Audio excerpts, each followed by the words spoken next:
খৰাই তামোল খজোৱা জোৰোণ আহি ৰৈ আছে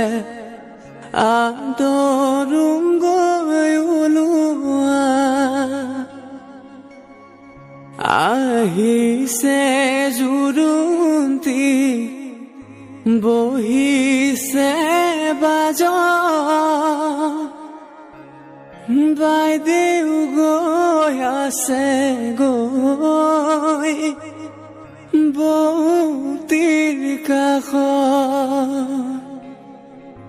লাহে লাহে কৰি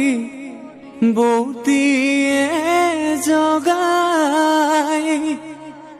উঠাচোন সোণজনী অলংকাৰ